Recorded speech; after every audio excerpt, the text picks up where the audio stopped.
Fala gente, tudo bem? Sejam bem-vindos a mais um vídeo aqui no canal da HPG Musical. E a gente fez um mistério essa semana sobre essa nossa entrevista. A gente falou que a gente ia entrevistar um luthier muito conhecido. Tá na hora de revelar. Ivan, obrigado por receber a gente. E o Ivan Guimarães, estamos aqui na Avenida Paulista, no Conjunto Nacional, no ateliê do Ivan, grande luthier, conhecido da maioria de vocês. Se vocês não conhecem, estão fazendo isso errado, né? Estamos aqui com o Wesley também. Obrigado. E aí, chefe? Ivan, obrigado por receber a gente, né? É uma honra. Aí. Para mim que é um prazer recebê-los aqui. Muito legal. Legal, e hoje nós vamos fazer um bate-papo legal com ele aqui, que tem muita história para contar, né? Então, vamos lá. Chefe, você disse que tinha algumas perguntas e queria Eu vou começar até antes falando, porque a gente até falou ali fora, mesmo antes de começar com a HPG, o nome do Ivan já era muito conhecido pelo tempo que tem e o trabalho sério, né? Inclusive agora que nós temos a HPG, entre outros luthiers, você é muito respeitado, isso é muito bacana. E a gente ouve muito, né, falar de você. E a gente estava falando ali do quanto tempo você tem de luteria. Até você falou assim, acho que talvez antes de você nascer. E eu acho que bateu a idade. Quase. Então tem uns 70 anos. Não, eu sou novo, eu sou novo. Já. Quantos anos você tem de loteria e como começou, assim, o que aconteceu para você começar na O que deu errado, ele está perguntando. O que deu errado? Deu errado assim, que meu pai, a família de músico, né? Meu pai era violinista, meu tio violoncelista e minha tia piano. E eram amadores, era a cultura da época, né? Todo mundo fazia música, não tinha televisão, não tinha videogame, não tinha celular. Vamos fazer bons tempos, música, né? Bons tempos. E muita música de câmera, muita música em casa, de todos os estilos, né? E aí eu comecei a estudar com meu pai violino, contra gosto, né? Porque tinha que estudar um instrumento e tal. Aí eu comecei a estudar violino com ele, depois falei, pai, não é isso que eu quero, minha geração não é essa, eu nasci na geração Beatles, eu queria tocar Beatles, né? Então eu comecei a estudar violão com um amigo do meu pai, que era violonista, né? Um pouco de violão clássico e popular, né? E aí comecei. E nós viemos do Rio, né? Meu pai é carioca, eu na verdade nasci em Salvador e fui criado no Rio. Minha mãe, sou soteropolitano, nascido em Salvador. E quando voltamos para o Rio, eu comecei a frequentar os ateliês com meu pai. E no Rio ele tinha um luthier que trabalhava para ele, que era o João Bruno, né? E aí eu comecei a me interessar, conhecer o ateliê dele, e ele falou, se você quiser vir aprender um pouco e tudo. Aí eu comecei aprendendo ali, né? Lá no Rio? No Rio. Ah, que legal. E aí, com minha mãe, isso não é profissão, você tem que ter uma profissão, né? Caramba, não mudou nada, né? Desde aquela época. Não mudou nada, até hoje é a mesma coisa. Na verdade, assim, a luteria, como vários ofícios na época, era um ofício. Meu avô era sapateiro, né? Que já tinha italiano que veio para o Brasil, fazia sapato. Minha avó chapeleira, fazia chapéu, olha, essas coisas, era tudo feito artesanal, não tinha, né, o tênis, minha geração de tênis, para quem conhece, era o conga. Meu pai sempre fala, mas eu nunca acreditei que isso existiu. Quando melhorou um pouco, que a gente começou a jogar bola, veio o Quixute. Quixute era o Ferrari era impressionante. Então era o que tinha, conga e Quixute, não tinha outra opção. E a luteria sempre foi um trabalho, um ofício artesanal, como era fazer um chapéu. E você tocava e fazia ajustes? Na verdade, lá você chegou a atuar no Rio ou só estudou lá na luteria? Só comecei a estudar. Aí você veio para São Paulo Aí minha mãe falou, você tem que estudar. Aí eu terminei o colégio e tal, no ginásio, e fui fazer economia, né? Na verdade, eu me formei em economia, sou economista. Que bacana! Economista não praticante. Não praticante, porque eu nunca trabalhei na economia. Aí tive a oportunidade de ir para a Alemanha, fiz um curso de 3 meses, coisa básica, mais de restauração, né? Que era o foco, era o que eu queria, né? Década de 80. Década de 80, comecinho de 80, 81. Deixa eu perguntar um negócio. Nessa primeira oficina que você disse que começou a aprender, vocês mexiam com que instrumento? Já era violino desde o começo? Era violino, porque você falou do começo do violão. Violão, não, mas antigamente, hoje os ofícios estão mais... Eu me dediquei, por exemplo, a violino, viola e cello, não mexo com outro instrumento. Mas naquela época tinha bandolim, bandolim era muito usado, né? O pessoal tocava muito bandolim. Aqui em São Paulo, quando eu vim, em 86, quando eu montei meu ateliê, tinha uma orquestra de bandolins em São Paulo. Bandolins, esses italianos, napolitanos.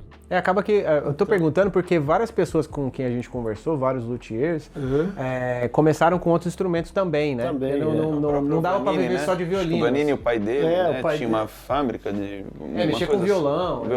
Então, naquela época você mexia com todos os instrumentos, né? Não tinha muito... Mas você resolveu se especializar porque aqui em São Paulo tinha um... Então, aí meu tio, que tocava violoncelo, na verdade médico, violoncelista, amador também, né? Tocava aqui numa orquestra de amadores, e falou, vem para São Paulo que o mercado está em São Paulo, né? Na época, tinha poucos anos a USP, a Jazz Sinfônica e tal, né? Então, e no Rio sempre foi, né? Um pouco a brasileira, sempre em crise e tudo. E aí eu vim em 86, janeiro de 86 eu vim para São Paulo. Aí comecei a procurar e tal. Em maio de 86 eu montei meu ateliê, na Duarte de Azevedo, lá em Santana. Santana primeiro. Olha. Ali porque meu tio morava na Zona Norte, morava na Vila Maria, eu vim morar com ele, né? Fui convidado para ficar com ele. E aí nessa época já é especializado em instrumento de violino, viola e violoncelo. Aí eu falei, bom, eu tenho que me escolher uma área, até porque o espaço que eu tinha era pequeno, né? As ferramentas eram poucas ainda, aquelas ferramentas. A maioria das ferramentas que eu tenho aqui, que eu comecei nessa viagem que eu fui para a Alemanha, que eu trouxe, né? Então aí eu comecei a me especializar nos instrumentos de ar, até porque na época o mercado, como eu acho que até hoje é um pouco assim, é pequeno para construção, né? Hoje cresceu muito, né? Tem muita gente estudando, mas na época, principalmente os músicos das orquestras, já tinham seus violinos italianos, alemães e tal. Então o interessante era a restauração e ajuste. Era a restauração e ajuste. Tinha muito trabalho de restauração. Porque vinha muito instrumento de fora. Vinha muito instrumento de fora. E muito músico também, né, de fora. Também. Que vinha para tocar no Brasil, né? Sempre teve, né? Na época do Mozarteum, do Mozarteum não, aqui da escola... Apaga. Depois você corta. Da escola da teatro aqui no centro que pegou fogo. Não é da nossa época. Não é da época de vocês. Via muita. Se não me engano, era patrocinado pelo Mozarteum, né? E como até hoje tem. Então tinha muita gente, muito grupo. Eu recebi aqui grandes violinistas. Cheguei a vender um violino para músicos barrocos italianos que vieram tocar. Então foi muito... Então, o seu ateliê lá de Santana, você depois veio para cá e aqui você ficou realmente mais conhecido ainda, né? Exato. Aqui você recebe músicos internacionais e muita gente que vem tocar aqui, inclusive... Na década de 90, 94, se não me engano, eu fui de novo para a Europa, fiz alguns workshops lá de aprendizado, né? E eu fiquei um mês em Bruxelas, na Bélgica. E aí me encantou vendo aquilo, eu falei, puta, eu vou pro Brasil, vou montar um ateliê que nem é aqui, aquelas vilazinhas, as ruazinhas. Então eu montei aqui na Moacir Pisa, que é uma vila que tem aqui próximo, só casinha, estilo europeu, eu montei um ateliê lá. O ateliê que você está falando que você se inspirou lá da Europa, tipo com vitrine, exatamente, ateliês que são... Na rua, assim, você chegava na rua, você via uma placa de um violino de metal. Um violin shop com ateliê. Exatamente. Uma pena que não deu certo por questão de segurança, né? A rua do lado tinha um dentista que vivia sendo assaltado por causa dos equipamentos. E aí eu fiquei com medo, eu tinha instrumentos de clientes, né? Que era responsável, né? E aí eu resolvi vir para cá, né? Isso foi também na década de 90? Aqui. 98. 98? Minha esposa vendeu uma parte da sociedade do restaurante e a gente resolveu vir para cá. Então investiu aqui. Investi aqui. Que legal. E aqui estou aí até... E você atende... Hoje acho que músicos de quase todas as orquestras, não só de São Paulo, mas do Brasil, eu imagino. Procurou, a gente está aqui, né? A gente procura sempre fazer o melhor dentro do possível. A gente conversando aqui, até o tio do Thiago, né? Meu avô, acho que meu avô há mais tempo, mas meu tio mais recentemente é cliente dele. Né? Eu quando morava em São Paulo, vim aqui também, bastante. porque é muito fácil acesso, né, para todo mundo. E é chique, né? Pra caramba. Então, na Vila Paulista, o luthier mais chique do Brasil. Sabe uma pergunta que eu queria fazer, que é interessante falar? Nessa época, o Wesley estava até comentando comigo que você trabalhava em parceria com lojas, né? A gente conversou uma outra vez aqui. Exato. Você chegou a trabalhar com algumas lojas, eu queria entender como era esse trabalho. Então, Só para te contextualizar, porque hoje criou-se um mito de que luthier aqui, loja aqui. Né? E é um negócio meio brasileiro, porque lá fora luthier e loja é praticamente uma coisa só, tem luthier dentro das lojas. E aí a gente queria entender como foi nessa época em que você começou e o que você fazia em parceria com essas... Então, eu acho assim, até a regulamentação de luthier no Brasil é uma coisa que não existe, né? Você vê, eu tenho aqui como um ateliê de restauração de instrumentos e tal, porque eu tenho uma empresa, né? A maioria trabalha em casa. Eu tenho uma empresa, não é nem microempresa, nem meia, é uma limitada, né? Porque eu importo material, então eu tenho uma empresa, né? E para ter isso, você não consegue falar, eu quero montar uma empresa de luthier. Não tem a profissão luthier, né? Tem a É pior que músico, então, cara. Porque músico já tem. Músico foi por muito tempo não tinha, não achava. Agora já tem. Pois é, então no Brasil tem um pouco isso. E na época que eu tô falando lá de 80, 90, comecinho, final de 80, 90, o centro de São Paulo era muito chique. Era muito, as lojas ficavam abertas até 10, 11 horas da noite. Você ia andar na 24 de maio à noite para ir na Bruno Rossi, na Bleno Blois, comprar vinil. Ouvir música, tinha as cabines que você entrava para ouvir o disco que você queria comprar. Em frente tinha a Manon ficava aberta até as 10 horas da noite, tinham 3 andares a Manon. Você entrava na parte de baixo, só piano, só os instrumentos. E os músicos, os estudantes, por estar ali perto do Teatro Municipal e tudo, o músico levava na loja o instrumento e eles não tinham luthier. Em algum momento tiveram lá de piano, né? Mas era um negócio que não tinha uma pessoa fixa assim, para trabalhar. Então eles repassavam para os luthiers, que tinha eu e mais uma meia dúzia na época. Então, pode ser até que os clientes nem soubessem de você. Às vezes estavam negociando com a loja. Exato. Eu era assim como nos Estados Unidos. Eu trabalhei uma época, né? Eu morei no Queens e trabalhei em Manhattan. Para uma loja, exatamente... especificamente para aquela loja. Eu ia lá, pegava, na segunda-feira eu pegava o trabalho, na sexta-feira eu entregava. Eu até ia te perguntar dessa loja lá, porque a gente também comentou ali fora. É uma loja, você foi através do João Cruz? Não, não foi? Essa loja é a loja mais, assim, era, né, porque morreu o dono e depois a viúva e aí hoje não existe mais. Mas era atrás do Carnegie Hall. Que era Ideal, né? Uma loja de 4 andares, né? Então instrumentos... É especializada em violinos? Violas, tipo HP piano... 4 andares, isso, né? parecido ao HPG, assim. E aí tinha você ia lá, pegava o trabalho, mas tinha alguns luthiers de nível mais alto trabalhando lá, né? Que é restaurações mais complicadas, trabalho pessoal que... E de brasileiros que foram para lá, você e... teve nessa loja. O Sálvio, né? O Sálvio Cruz, que foi o filho de João Cruz, e o João que trabalhou, que fazia instrumentos para Ideal, os instrumentos do Cruz. Pra você ver, tinha demanda para mais de um luthier na mesma loja. Não, mas o João construía isso. O João construía, outros restauravam.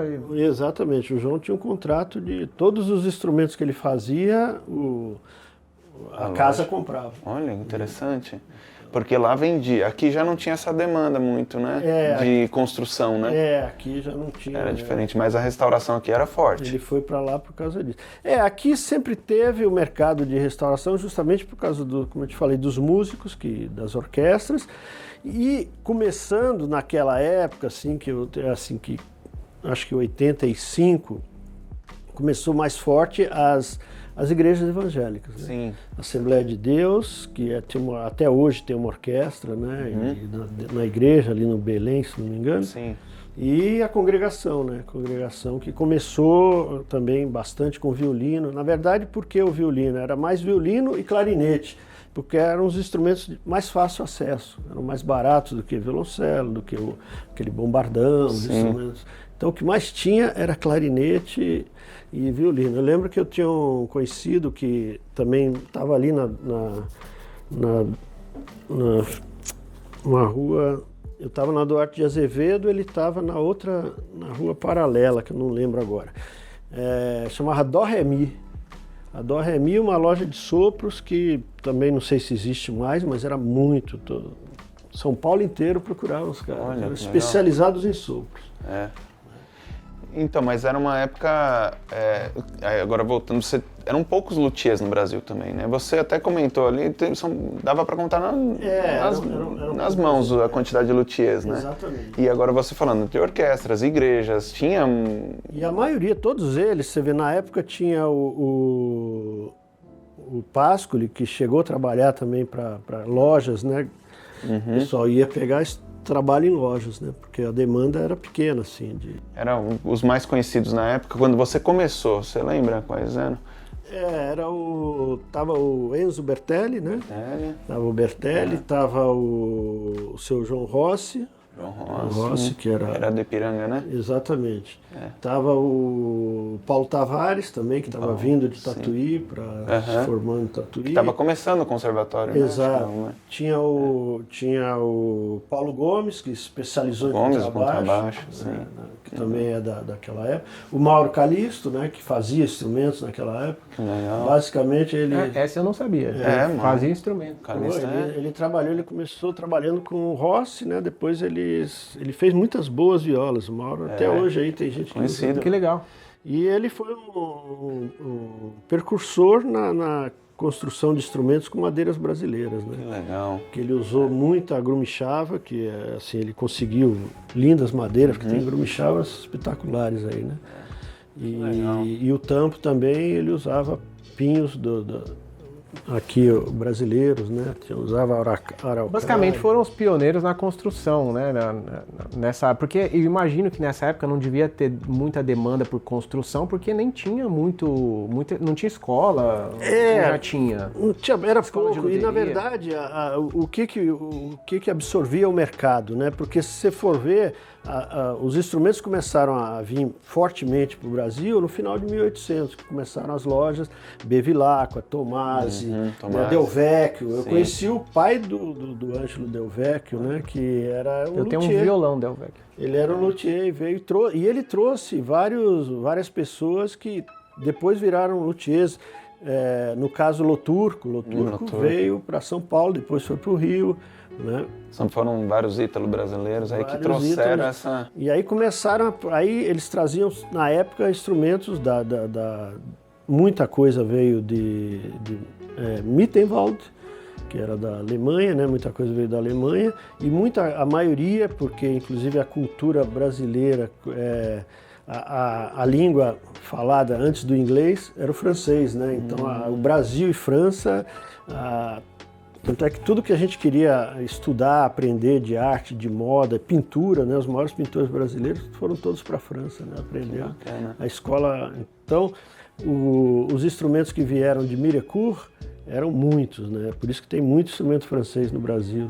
Né? Legal. Thibauville Lamy, dessas oficinas. Já tive lá. Então, essas lojas, hoje o pessoal fala, eu tenho um instrumento de 100 anos. Esse instrumento, ele foi vendido novo aqui no Brasil.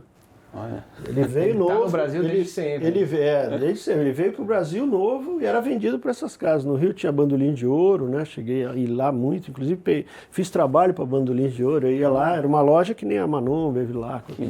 Eu ia lá, pegava os arcos, eles me davam tudo. Me davam a crina, me davam todo o material, eu só fazia o trabalho e entregava para eles. Uma curiosidade, você comentou também na nossa conversa que alguns instrumentos na guerra tinham que vir sem etiqueta, é isso?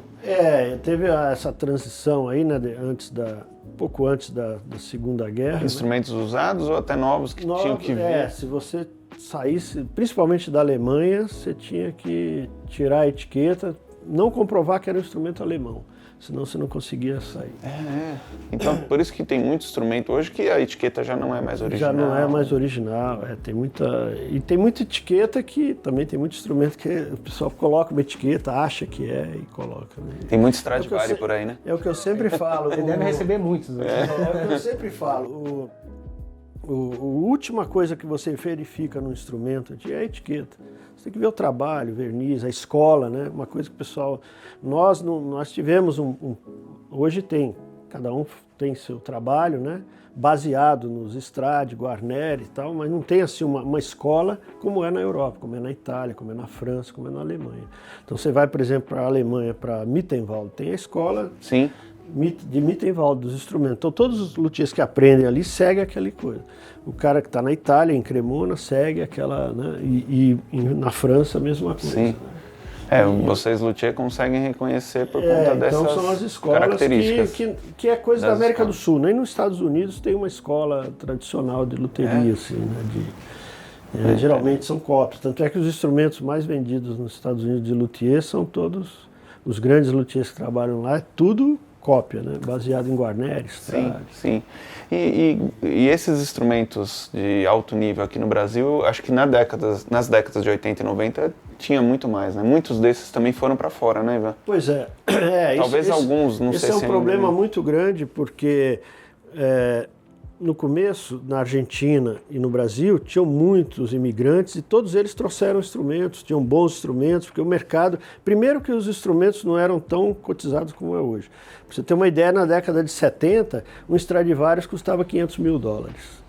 Que já era muita grana, mas nada comparado barato, isso eu achei interessante. Nada comparado ao que é hoje. Hoje o músico, a maioria dos músicos não tem um Stradivarius. Pertence a uma fundação, pertence a um banco, ou uma organização que cede o instrumento para o músico, né? Então eles ficaram, né? Você vê, tem não posso citar nome, mas tem o primeiro instrumento vendido, o primeiro Stradivarius vendido na América do Sul. Ele foi comprado no leilão da Sotheby's em 1988, se não me engano, por $1,2 milhão. Que bacana. E tá aqui ainda? Não está mais. E para você ter, como era na época, chegou a ter 4 Stradivarius no Brasil. Eu peguei 3 na mão. Chegaram a ter 4 mesmo, hoje tem um. Um só, Eu peguei esse. Eu peguei um. Então, e outros, né? Entre outros. Chegou a ter Steiner, legítimo. Chegou a ter grandes... E muitos passaram aqui. Assim como na Argentina. Teve muita... Na Argentina mais do que no Brasil. Porque o pessoal vinha para a capital do Brasil. Qual é a capital do Brasil? Buenos Aires. Até uns anos atrás, a capital do Brasil era Buenos Aires. Mas eles não falam português. Até hoje é o Rio de Janeiro. Poxa vida, então acabaram pra lá. Então, vieram muitos. Não, é uma brincadeira, mas tem isso também, se você for ver, tem.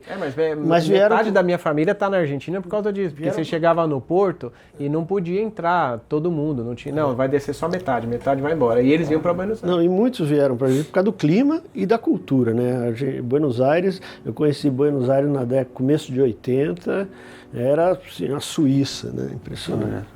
Culturalmente e assim, arquitetura, tudo, era impressionante. Então, ainda é, né? Mas assim, com essa economia, com essas coisas terríveis que acontecem na América geral, né? Aí o pessoal vai vendendo os instrumentos, oscila muito. O pessoal acaba precisando de fazer do instrumento às vezes. Nós chegamos a ter a geração que meu primeiro telefone para pôr no meu ateliê em 1986, eu paguei $4 mil para ter uma linha telefônica. Era muito em dólar, né? Era tudo em dólar, tudo, $4 mil que eu declarava no imposto de renda. Valia mais do que o meu carro. Eu tinha um Fusca. O telefone varia mais. Hoje um iPhone vale mais que alguns carros, né? Também, né? Mas não é a linha, né? Vale mais Fusca. Pois é. Mas Fusca na época. Tô falando da época, Fusca, quem tinha Fusca era... Mas era a linha telefone, não era o aparelho, eu não tinha, eu usava o Fusca do meu pai, não tinha dinheiro para comprar um Fusca na época. Mas tinha um telefone que valia, né? Tinha que ter. E era o seu negócio também. Você tinha que ter um telefone. Isso aí é uma outra pergunta interessante. Como era divulgado? Como que vocês ficava reconhecido na época? Por exemplo, hoje temos internet, nós hoje fazemos um na rede trabalho... social, né? Então, Como que era feita a sua... Naquela época, Para você, porque poucos luthiers, você tinha que... Não, então depois de trabalhar para as lojas, tinham alguns vendedores da loja que você ficava amigo, e aí o cara, você ia lá, vamos almoçar e tal. Ivan, tem uns caras aí com os instrumentos que a loja não vai pegar, vou mandar para você e tal. Que legal. Aí o cara às vezes tem pressa, o músico tem pressa, não quer deixar na loja e tal, aí começa a procurar, né? Então era muito boca a boca. Exato, e aí era assim, você fazia um trabalho bom, eu ia, procurava um músico do Teatro Municipal, fazia um trabalho bom para ele indicava os alunos e tal, então sempre foi, né? Eu acho que ainda é bastante assim. O network hoje manda muito. E na área da luteria, porque é uma área de um serviço muito delicado, que os violinistas valorizam muito a qualidade do trabalho, tem que ser minucioso. Então, quando você se identifica com o luthier, com o ajuste, com o luthier, dificilmente você troca. Né?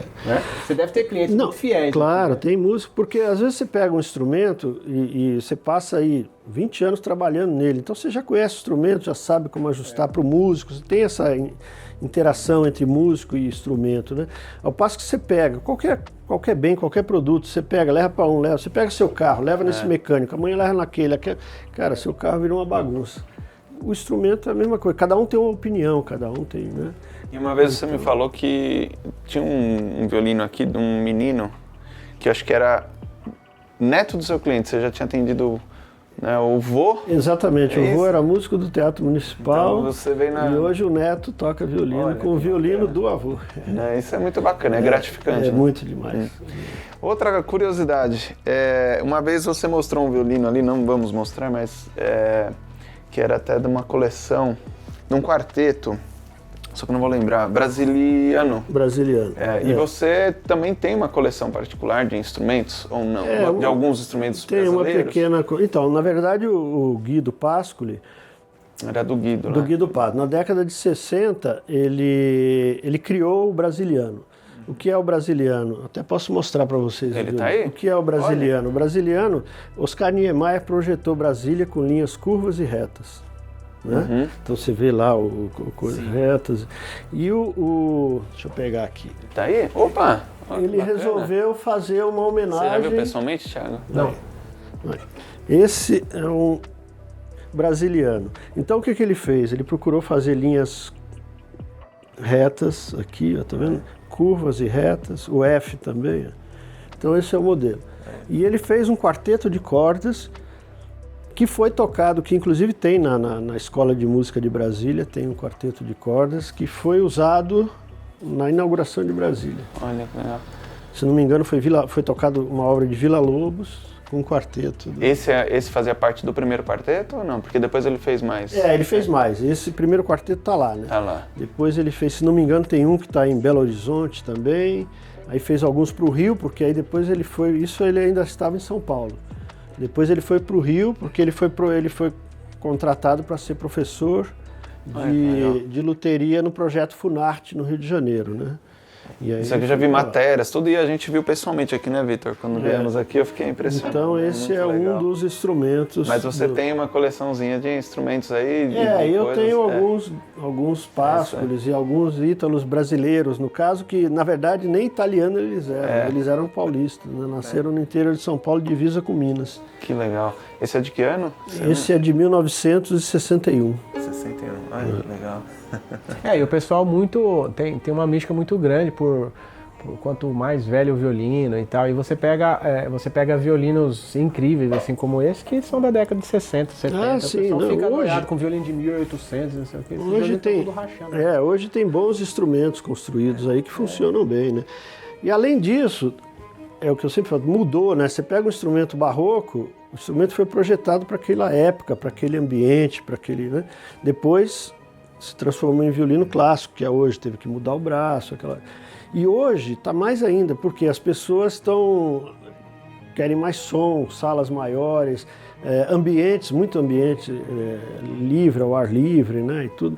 Então o pessoal quer volume. Né? Violino para tocar a entrada de noiva. Exatamente. Projeção. Se você vai tocar num jardim, numa coisa, você tem que ter um instrumento saudável, moderno, para aguentar chuva, sol, né? E então tem isso. Então eu acho que os instrumentos modernos não adianta o cara ter um instrumento também antigo, cheio de problema, que ele vai... Sensível demais, né? Sensível demais, principalmente no Brasil, num país tropical, como é aqui, né? Cara, aqui, pra você ver, você tá aqui em São Paulo, estamos no inverno com 30 graus. Não, eu morro de medo de violino, eu tenho que ter violino moderno, eu moro em Minas. Lá só tem 2 temperaturas, é quente e próximo ao inferno, só essas duas. Quando eu venho pra cá e chega aqui tá nublado, chovendo, aí você traz o violino, aí às vezes vai ter que viajar, pôr no avião, fica batendo tudo, vai de carro, aí como é que você pega um violino antigo? Pois é. E o violino tem isso, antigo, a pessoa tem que ter mais cuidado, mais paciência com o instrumento. Tem um som mais bonito, às vezes, tem mais harmônico, depende do instrumento, tem mais qualidade, né? Então, e tem isso, e o instrumento tem um limite, não é porque é um Stradivarius que ele soa 12 milhões de euros. Entendeu? Ele é um instrumento, mas a sensação é legal. Você vai numa sala São Paulo assistir um cara tocar com Stradivarius. Pô, eu vou ouvir um Stradivarius na sala São Paulo. Se ele chega lá, você tá com um violino aí que ninguém sabe o que é, a sensação já não é a mesma. O valor do ingresso tem que ser menor. Tem que ser menor. Então você vê o cara, por exemplo, né, a sensação de dirigir uma Ferrari, é uma sensação que, né, diferente de você dirigir um carro normal. E o instrumento é isso. Agora também tem isso, assim como dirigir uma Ferrari, né? Não é qualquer. Eu dirijo desde os 14 anos. Eu nunca dirigi uma Ferrari, mas já dirigi um Porsche. E assim, é assustador a arrancada dele. E você tem que estar preparado para dirigir aquele carro. E o Stradivarius é a mesma coisa, você tem que estar preparado para tocar ele, saber tocar ele. Que legal, muito bom. Deixa eu te fazer uma pergunta. A gente vê que a relação entre os luthiers é de época um pouco, né? Então, por exemplo, eu tenho a sensação de que já houve uma época em que os luthiers foram muito unidos, aí depois parece que eles começaram a se estranhar um pouquinho, agora acho que eles estão se entendendo de novo. Você tem essa percepção ou não? É só a gente aqui de loja, que a gente vê de fora? Quem vê de dentro, como que é? Então, na verdade, eu vejo para o outro ângulo, mudanças de tempo. Na minha época, a gente falava, pô, vamos tomar um chopp, vamos lá no Bar Brahma, no centro e tal. Não tinha celular, não tinha, você marcava, ia lá quem podia, ia, sentava, conversava, a gente saía de ônibus, né? Era tudo, o acesso era todo mais fácil, né? Eu sou da época que eu lembro quando começou o metrô. Então, o metrô, que legal, né? Vamos pro metrô. O metrô tava vazio, cara. Você tava no metrô, você pegava ali, que era o que tinha, né? As poucas linhas que tinham. Então, os acessos eram mais fáceis, a gente saía. Hoje em dia, o cara fala, na rede social, as pessoas se comunicam mais na rede social do que... Não se encontram, né? Presencialmente. Entendeu? Mas se bicam na rede social, né, inclusive. O problema da rede social é uma coisa assim, você vê, hoje tem esses influencers, tem gente que segue fielmente isso aí, quanta gente tá morrendo aí porque segue a besteira que o outro falou lá, não, porque fulano falou, eu tenho que fazer. Então fica essas desinformações, né, porque muitos são desinformações, né? E na rede social a pessoa é mais corajosa também. Pois é. Falar olho no olho é muito diferente do que você falar, né? Eu sou isso. E hoje todo mundo é especialista, as pessoas não leem, cara, e são especialistas. Tudo errado hoje. Tudo errado. Então eu sou da época, eu escrevo um texto, eu não falo no telefone e tal, eu escrevo um texto, eu mando para o cliente, aí ele fala, legal, qual o seu endereço? Eu já mandei endereço, já mandei todas as informações. Então eu estou tendo que escrever como eles escrevem. Porque se eu escrever no... Tem que escrever as informações aos poucos. Aos poucos e hoje... Vou esperar ele perguntar o endereço que eu respondo. Se não eu responder de uma vez, tem que responder 2 vezes. Exatamente. Então as pessoas estão perdendo um pouco isso. E aí essa coisa de falar, porque... Não é nem porque é mais prático, porque é a moda. Está ditando isso agora, que tem que ser assim. Daqui a pouco vai vir outra coisa e... Você acha que essa sensação de afastamento é um pouco por causa disso? Eu acho. Falta dessa proximidade de se encontrar, de conversar olho no olho e tal. E cada um no seu canto agora. Vocês tiveram uma associação de luthiers? Associação de luthiers, uma época? Exato. Então, a ideia partiu do Rafael, lá de Bragança, né? E aí ele lançou a proposta, a gente resolveu, eu falei, estou disposto, eu, Lombardi, inclusive as reuniões eram todas feitas no meu ateliê, justamente porque eu tinha em frente ao metrô Santana, praticamente, meia quadra do metrô Santana, e tinha muita gente da Zona Norte e tinha muita gente que vinha de outros estados, até o próprio Rafael vinha de Bragança e descia na rodoviária ali no Tietê, pegava o metrô, tava ali. E eu tinha um espaço grande, né? Eu tinha uma sala era um prédio antigo sobre loja, e tinha a entrada, que era um hall grande e tudo, né? Então a gente tinha bastante espaço, e minha oficina era maior e tudo, né? Então vocês fizeram uma associação Então a gente fez uma associação de luteria para tentar entender e juntar todo mundo, fazer, né? E deixar um pouco mais, como vou dizer, oficial e trazer, né? Naquela época, é o que eu digo, eu estou sempre aprendendo. Sim. Eu não sei nada, eu estou sempre atualizando, sempre aprendendo, sempre querendo aprender. E naquela época, mais ainda, né? A gente era jovem e tal, vamos trazer pessoal de fora. Aí eu tinha os contatos, então comecei a convidar alguns, né? E trouxemos grandes, trouxemos o Pierre Guion, da Bélgica, trouxemos o John Stick, que era um grande... Para workshops, aulas, workshops. Que bacana. Então vieram... Então vocês faziam isso na associação. Na associação. Imagina os luthiers fazendo isso hoje. Vieram especialistas de verniz, veio de arco, veio o Luke, que era da Itália, que inclusive ele inventou uma máquina para medir a emissão sonora do pau-brasil. Do arco, né? Ele foi um que veio. Então, luquímetro, né? Luquímetro, Então vieram bastante, veio mais assim, figura, e eu ia buscar esse pessoal no aeroporto, né? E era feito também lá no seu ateliê? Lá no meu ateliê, todos lá. Eu fui buscar um austríaco chamado Peter Moore. O Peter Moore, ele chegou, e assim, essas pessoas também tinham essa, porque nós brasileiros estudamos, lemos, quem gosta de ler e estudar, sabe tudo do mundo. Agora o mundo sabe muito pouco do Brasil, ou quase nada. Mas por que não escrevemos sobre nós, ou porque eles não se interessam não se interessam, né? Você pergunta para o americano... A gente também não gosta. Você pergunta para o americano, ele sabe tudo do América. Você pergunta do Brasil, coisa... Então, e esse Peter Moore foi muito legal, porque eu fui buscar ele em Cumbica e tal, tô ali esperando e tudo, de repente sai um cara com um chapéuzão, uma bota, assim, parecia um cowboy, né? E... ele ficou assustado. Depois, conversando com ele, peguei ele e tal, trouxe andando, ele ficou assustado, porque ele falou, olha, eu achei que eu ia entrar numa selva, eu achei que eu ia estar no... Pelo menos ele não veio de índio, né? Eu ia estar no meio da floresta, faltou arma para caçar os...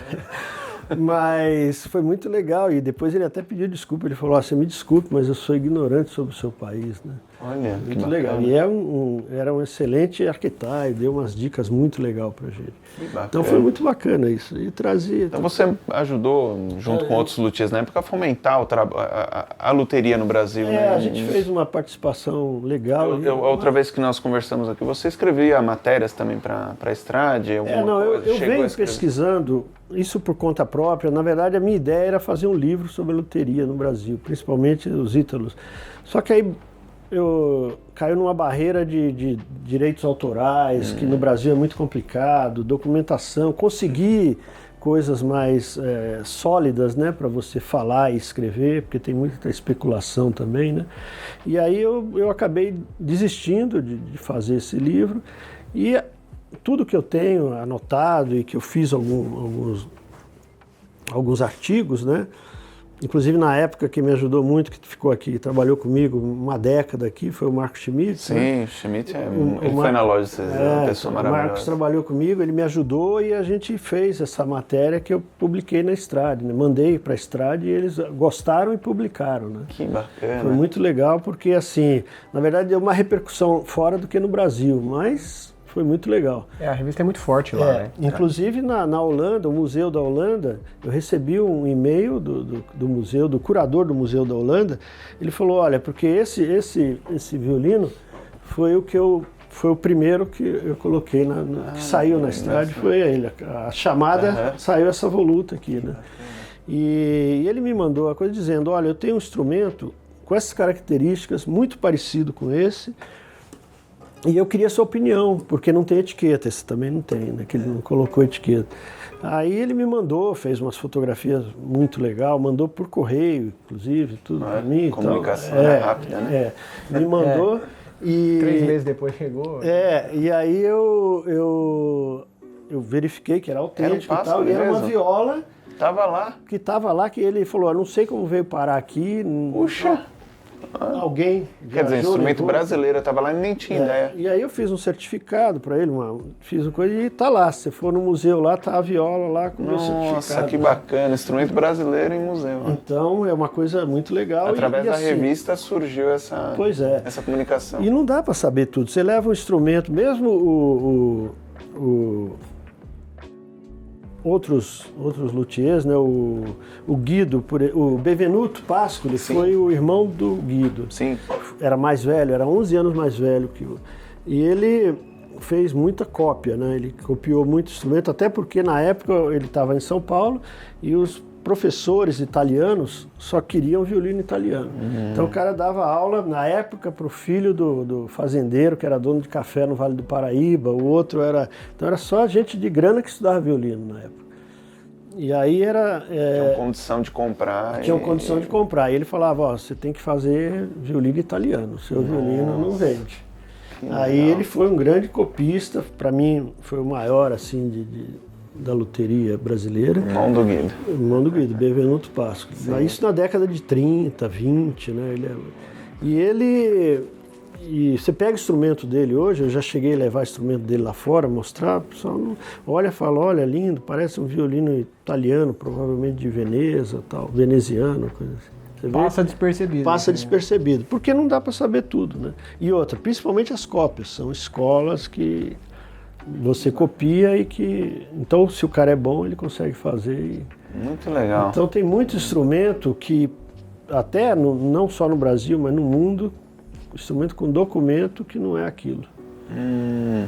Sim. Então, é uma coisa... Hoje os documentos, quanto mais antigo, quanto mais documentação antiga você tem, mais sólido é a comprovação do instrumento. Sim. Então eu sempre digo, eu acho assim, a pessoa tem que procurar um instrumento que agrade a ela, que funcione bem, soe bem, e tudo dentro do limite. Hoje outra coisa que eu vejo é o cara tem um instrumento, sei lá, mediano aí, e aí ele quer pôr uma Eva Gold, quer pôr um Albert Mirecourt Lux, não sei o que, tudo isso é caro e não vai agregar no instrumento, entendeu? A gente fala muito isso na loja. Às vezes compensa a pessoa passar para um outro nível de instrumento, né? Ou até de um arco, às vezes. Exato, então... E melhora mais do que... Mas é bom, deixa ele falar, porque a gente fala e não adianta. O pessoal não escuta. A gente fala, cara, o instrumento tem um teto. Então virou... aí entra nas mídias sociais, né? Porque você entra lá e, cara, ó, fulano tá usando tal corda. Aí todo mundo quer aquela corda porque o fulano tá usando. Então é assim, né? Como a mulherada aí vê, né? Ó, a fulana fez todo mundo quer fazer. A maquiagem tal, a roupa tal. A roupa tal, né? Aliás, é assim, né? Você vê as pessoas nos o cara manda a coisa, eu vejo a foto, vai chegar daqui a pouco aí. Quando eu abro a porta, eu acho que é outra pessoa. No violino não os filtros. Né? Aí essa não grava não, mas essa é melhor até agora. Outro dia veio uma menininha aí, rapaz, tal, aí a minha esposa tal, ela abriu, rapaz, não, só abriu a porta, aí eu fui atender, eu tinha visto ela no coisa, né? Eu falei, bom, quando eu olhei, cara, tomei um susto. Não é, né? Não é outra... Nada a ver, os filtros, né? Ela fez um filtro lá que... Então é isso, eu acho que tem essa parte aí. Mas o violino, os instrumentos e acessórios, eles têm uma tendência, né? Segue, às vezes, de músicos, ou até de luthiers, às vezes. Também, mudou. Hoje, por exemplo, tem a gama que você vê a briga da Tomastic com a Pirastro, o cara faz uma corda, no outro mês o outro faz outra. Às vezes a diferença é 0,0, mas na época... E vira moda e todo mundo quer aquela corda. Quando eu começou dominante, cara. Era corda de perlon, todo mundo, agora nós queremos perlon. Por quê? Só tinha cromocore, só tinha corda de tripa ainda. Peguei muita pessoal corda de tripa. Meu pai usava corda de tripa. Meu avô usava corda de tripa direto. Nossa, eu lembro quando a Callisto, né? Quando o Mauro começou, era a dominante brasileira. A dominante, e vendia muito, porque a dominante era difícil. Meu avô falava isso. Nós descobrimos a dominante mais barata, aí ele chegava com a Mauro Callisto lá. Sou igual dominante, incrível, não sei o que, ele achava maravilhoso. Porque foi hoje, não, mas era melhor a corda do Mauro mesmo. É que aí ele começou a comercializar, ele fazia mais artesanal, material melhor, né? Hoje o perlon que ele usa, e outra, de fora foram superando. O próprio material que é um perlon, que é um nylon, Para Tomastic e para Piraço já tá raro, eles já estão com problema. Imagina a dominante já não tem a qualidade que tinha antes. Eu estava conversando isso hoje. Você pega as cordas dominantes hoje e as antigas já são diferentes. E era acorde, eu ia na Manon, pegar lá uma vez eu fui lá pegar um violino, o cara me deu, né? Não tinha estojo. Eu falei, pô, não, eu vou embrulhar aqui. Naquela época tinha um negócio desse tamanho, esse papel, você puxava assim o papel, né? Embalava assim. Ele embalou. Aí leva, né? E aí ele fazia um papelzinho lá e eu assinava, né? Que tava levando. Aí eu falei, mas e as peças? Ah, não, vai usar as peças que tá aí, eu vou te dar um cavalete. Aí ele me dava um cavalete e as cordas. Ele pegava no tubo assim, tirava as cordas esticadinhas, enrolava junto no papel e me dava. Eudoxia. Vinha junto com a mortadela. Tipo, depois você usava o papel para... Olha que bacana, é diferente. Então mudou muito, né, cara? Mas você percebeu isso, assim, tendências e modas que vão e vêm de coisas, instrumentos? Sim. Mesmo lá fora, você vê agora na Boston, sim, porque as melhores gravações que tiveram foram na década de 50, né? Os anos dourados de 50. Há pouco tempo, né? Eu coleciono vinil, né? Eu tenho vinis da época, cara. Eu tenho o disco do Heifetz que você ouve, parece que ele tá tocando aqui na sala, com equipamento legal e tal. E aquela época era assim, era corda de tripa, era, né? Então, teve uma série que chamava Live Stereo. Não tinha tanta tecnologia, tanta coisa. Os microfones, até hoje, né? Os grandes só usam aqueles microfones da década de 50, que eram os melhores para captar. Microfone de fita. Não, a tecnologia antiga, não muito prática, muito sensível, mas muito fiel. E outra, isso, né? A cor do som era isso aqui. Hoje a gente ouve tudo assim, ó. Muito comprimido, né? A molecada não ouve. Eu tenho em casa lá, outro dia conversando com o vizinho, ele falou, poxa, legal, veja aí, se tocar piano, você toca bem pra caramba, hein? Parece que é o piano. Ele achou que eu tinha piano lá, eu falei, abri a porta, mostrei pra ele, falei, meu vinil. A própria compressão dos arquivos. Então você, hoje, jovem, né, o cara não... você ouve a frequência no computador, linear, no né? coisa, é muito assim, ó, não tem essas... É interessante, né? O vinil, tanto é que tá voltando, bombando na Europa, Estados Unidos, aqui também, né? Vinil aí tá caríssimo, né? R$300 o vinil. Interessante. Voltou assim a todo vapor. Aí uma curiosidade, você tem, aí a coisa, vou dar uma de leigo aqui. Você tem ajustes... Que ele não é leigo, não. Eu sou leigo. Tem ajustes diferentes para por isso que eu tô perguntando por causa dessa diferença de som. Para um solista e um músico, um segundo violino ali? Ou não? Não. É mais o violino. É o instrumento e quem toca também. Não adianta você pegar um Stradivarius na mão de um cara que não afina direito. Ele não vai Mas tem instrumento diferente para quem quer solar, que às vezes precisa de um... Sim, aí precisa de mais qualidade, mais tudo. E aí a diferença tem, por exemplo, né? E até a maneira de tocar. Eu tenho já casos aqui de violino top, tal, chegou um músico, tocou, puta, adorei esse violino e tal. O outro do mesmo nível, do mesmo orquestra, do mesmo naipe. Não gostei muito desse som, puta. O outro tem mais facilidade para articular com aquele instrumento. Técnica de mão direita, principalmente, vai mudando o jeito que a pessoa, se ela pressiona mais, se ela usa mais tanto a corda tem uma coisa, né? O instrumento, isso aqui é físico. Você faz assim, a corda vibra assim, ó. Ela não vibra assim, ela faz isso, ó. Ela vibra assim, ela gira então se você aperta, você afoga o som. Você faz assim, ó. O som já amplia mais. Então você não pode tocar. Tem cara que você pega o violino, tá todo marcado. Muita pressão de mão esquerda, o som fica muito enlatado. A massa esmaga o som. O som tem que... A corda tem que... Então é isso aqui, né? Até a mão da pessoa. Tem cara que tem isso aqui mais duro. Para tocar o negócio fica mais... Interessante. O Cláudio Cruz é um exemplo, cara. Isso não põe não que... Esse você corta. O Cláudio Cruz, ele tem um som assim fantástico. Qualquer violino que ele toca aqui, na mão dele, você fala, puta, já vendi violino aqui, ele tocando, ele tocou, o cara falou, que violino é esse? Eu quero comprar. Que legal. O cara tocando. Você falou pra cortar, achei que você ia falar mal. Não, fiquei esperando. Não, mas talvez não possa. Né? Mas é isso, então tem... eu perguntei mais de ajuste, mas é uma curiosidade que eu ia perguntar outra coisa, porque se tem diferença, por exemplo, como você falou de escolas de construção, mas É até de país, por exemplo, os solistas, por exemplo, usam mais violino italiano do que francês, por exemplo? Ou não? Ou tem isso, alguma coisa? Não, depende da coisa. Claro, o italiano é francês, né? Você ouve uma orquestra francesa, você sente o som anasalado. O italiano é tipo comendo espaguete com a família, né? Francês, você pega as orquestras francesas famosas, você sente aquele som mais anasalado, fanhoso do francês. Por causa da voz, né? O tipo de voz que eles gostam. Representa um cara tocando, é que nem o samba. Samba, quem faz samba é brasileiro. Né? Outro, não tem o ritmo, não tem a ginga, não tem que nem jogar futebol. E o italiano tem aquele som melódico, pastoso, né? E os instrumentos italianos têm essa coisa, né? De realmente tem a voz do instrumento, né?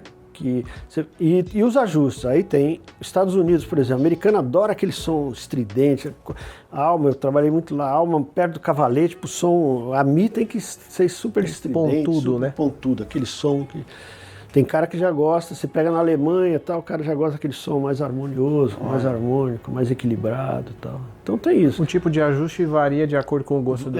As escolas, cavalete, nós trouxemos um ano, inclusive esse foi até eu já tinha mudado para cá, aqui não dava e tal, e minha esposa administrava um restaurante num flat aqui, né?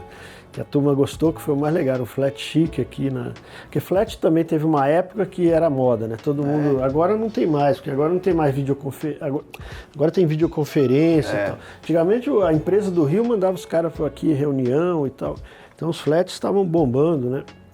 Teve eu quase comprei um apartamento que é que nem o Airbnb hoje, era os flats antigamente, todo mundo queria ter flat porque ganhava dinheiro. E ela tinha um restaurante no flat e tinha lá o salão de coisa e ela cedia pra gente fazer as reuniões. Fizemos uma reunião lá muito legal. E veio ele era francês, só que ele trabalhava na Inglaterra, em Londres. E ele fez a escola de Mirecourt, né? E foi para Londres. Ele falou, eu tive que reaprender um monte de coisa de ajuste, porque o inglês que é do jeito, o francês que é do outro. Então ele falou, ele deu a palestra aí, esse ajuste é o ajuste que o inglês gosta. Aí eu pedi, dá uma dica aí do francês. Aí ele falou, o francês gosta assim. Tal. Então tem essa coisa, o americano tem... E você segue alguma escola? E o brasileiro... É uma escola brasileira. Aí não tem, você tem que fazer o som, tocar pro cara. Não é assim, é alguns casos, mas não tem, eu acho que assim, falta um pouco de informação de escola. Sim. Acabou, nós tivemos muito, antes inclusive da Manon, da Bevilacqua, aliás, da Bevilacqua não, mas tinha a Casa Levi. Os irmãos Levis, inclusive grandes músicos, os caras eram donos das composições, está cheio de composições famosas aí dos irmãos Levi. Eles tinham, todo sábado, tinha música de câmera lá na loja, na frente da loja, reunia todo mundo, tinha um piano de cauda, tinha como se fosse essa falar aí, depois você corta, seu concorrente aqui é Intermezzo. Imagina, o Zeca é meu amigo, pô. Né? Aquela salona que ele tem ali, piano e tal, o pessoal se reunia ali sábado para... Essa Casa Levi era enorme, era bacana. O pessoal se reunia, então fazia muita música de câmera. Você vê meus pais, né? Meu pai, meu tio, era trio, violino, piano, que minha tia tocava o piano e tal, se reuniam, quarteto, quinteto. Né? Hoje eu deixo o Thiago tocando lá na loja. Então eu fico fazendo a recepção lá da porta. Então o pessoal fazia muita música de câmera, isso está faltando no Brasil. Perdeu bastante, assim, e tal. Porque mudou tudo isso. As pessoas iam pelo prazer de ir lá tocar, tal. Hoje em dia, qualquer coisa, a primeira coisa que o cara fala, qual é o cachê? A gente vê isso bastante. Então não tinha aquela coisa de fazer pelo prazer de fazer a música, né? Tanto é que eu vejo hoje jovens aí, o cara vem aqui com instrumento, tal, toca até bem e tudo, mas tá no fone de ouvido, tá no celular, ouvindo, sei lá, um pagode, outro. Não que, mas... Sim. Não, entendi. Fora do... Entra no carro, cheguei a pegar carona, que eu ia assistir lá no concerto, eu entrar de carona no carro do cara, o cara botava um rock lá, legal, adoro rock, eu curto rock. Sim. Mas acabou de sair do concerto, botava um rockão pauleira e tal, e ele falou, não ouço música clássica, só ouço rock, só ouço... Mas estava no concerto. Música clássica só para tocar. Então tem isso, então falta assim essa informação que lá na Europa eles têm, o cara estuda, tem muito. Né? Já vi casos de músico que estava ensaiando lá e tal, aí veio aqui no fim do ensaio, trouxe o violino. Aí eu falei, e aí, o que vocês estão tocando lá? O que vai ter de legal essa semana no teatro para eu assistir? Ah, tem um compositor lá, um tal de Carl Nielsen e tal. Eu falei, eu conheço Carl Nielsen, norueguês e tal, né? Eu falei, você conhece? Puta, os caras tocando e tem um concerto de oboé lá e o cara entra com um tamborzinho, começa não sei o que e tal. Eu falei, não, mas isso faz parte do... Ah, mas eu acho que os caras inventaram. Eu falei, não, é que ele era percussionista, o Carl Nielsen. Então ele usa muita percussão nas sinfonias dele. Sim. O cara não sabia, cara. O básico, né? Até hoje está mais fácil, porque você pega no celular, põe lá no Google, pesquisa tudo. Olha lá, básico, dá uma... Né? Mas a pessoa vai tocar, ela só sabe ler o que está escrito na partitura, vai embora para casa e pronto. Então falta aquele interesse maior de... mas volta naquilo que a gente falou, né? Em geral as pessoas estão mais rasas, né? Mas falando em interesse, e até para a gente finalizar, eu quero finalizar com essa pergunta. Você disse que nasceu em Salvador e foi criado no Rio de Janeiro. Da onde surgiu o interesse pelo Palmeiras, cara? O que o Palmeiras tem a ver aí com que essa história, aí você veio para São Paulo... Porque até o avental dele é verde. Até o avental é verde. Tá vendo? É que eu vim para São Paulo, cheguei aqui, eu vi Palestra Itália, falei, tem tudo a ver com os italianos, né? Achou bonito. Aí fui ler a história do Palmeiras, pronto, virei Palmeiras. Ler a história do Palmeiras, não nível. Fui ler, coisa que o pessoal... O pessoal que é palmeirense mais raiz, assim, eles todos vão pela história, né? Pela história, Não, mas o time é bom. Hoje é de novo, aí daqui uns anos pode não ser, aí depois é de novo. Assim, o time é bom. E não precisa de mundial para ser bom. Eu não vou fazer essa piada, né? Foi mais foi gol. É isso aí. Aliás, foi o primeiro a ganhar o mundial, é que os caras... A gente não conta. Não contaram. O primeiro foi como aquecimento. Mas é isso aí, gente. Muito bom esse bate-papo, eu espero que vocês tenham gostado.